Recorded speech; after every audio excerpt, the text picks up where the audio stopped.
In this video we're going to have a look at how we integrate sine squared x and cos squared x.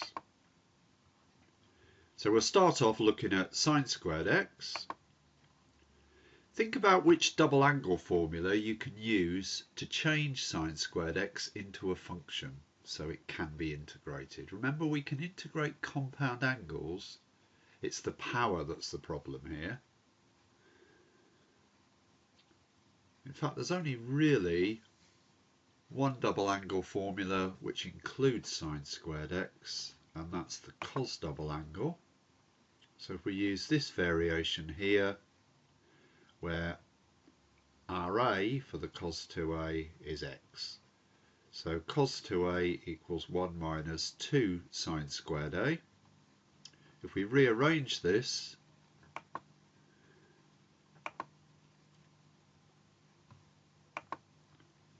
so if we rearrange to make sine squared a the subject, I'll take the 2 sine squared a over there, subtract the cos 2a, we get 1 minus cos 2a equals 2 sine squared a, and then divide by 2, so we get half times 1 minus cos 2a. We can now integrate this. We can integrate compound angles like this. So we've now got an expression we can integrate. The 1 integrates to x. Cos integrates to sine, doesn't it? Remember your SC minus S minus C, and then the opposite way round for integrating. And it's over this 2 here, isn't it? The derivative of the compound angle. So we end up with sine 2x over 2. And don't forget the plus c. Remember, in the core 3 mock, you were penalised if you forgot the plus c. Okay, that's all there is to it. That's how we integrate sine squared x. So now your turn. Here's a couple of important ones. First one, pretty straightforward. Cos squared x, very, very similar to what you've just done. So see if you can do it for yourself.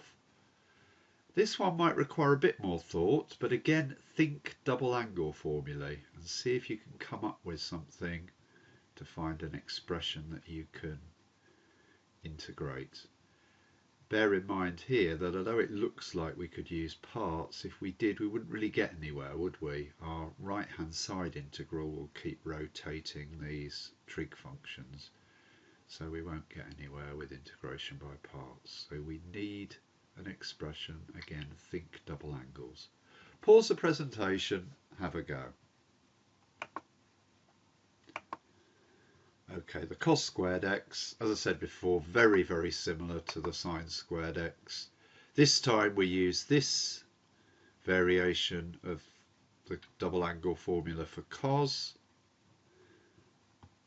rearrange to make cos squared a, in this instance, the subject. Here we've got something we can integrate. Ra is in fact x, isn't it? So we'll integrate this here. Again, the 1 integrates to x, cos integrates to sine, and it's over the 2, and of course that important plus c at the end. Okay, for the second one, hopefully you managed to work out that it's actually the sine double angle we use. Sine double angle gives us 2 lots of sine a cos a, which is very similar to here, isn't it, if we replace a for x. We've just got twice as many here, so if we half this side, we can now use half sine 2x and integrate that.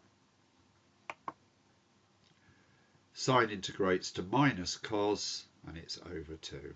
So we end up with this expression here, and again, don't forget the plus c. Okay, well hopefully you were successful with those. We're going to carry on in the same vein in the lesson. So if you're not 100% sure, then maybe just go quickly back over it. It shouldn't take, hopefully, too long. Okay, you can see here we've just multiplied out the denominator. Okay, so quick recap then. The two important rearrangements of the cos double angle formula for integrating sine squared A and cos squared A are these on the right hand side. Good idea to remember them if you can, or at least be aware that this is what you do and be able to fairly quickly rearrange the double angle formulae. Remember, I stressed at the time that we learnt those how important it was to remember those two involving sine squared A and cos squared A.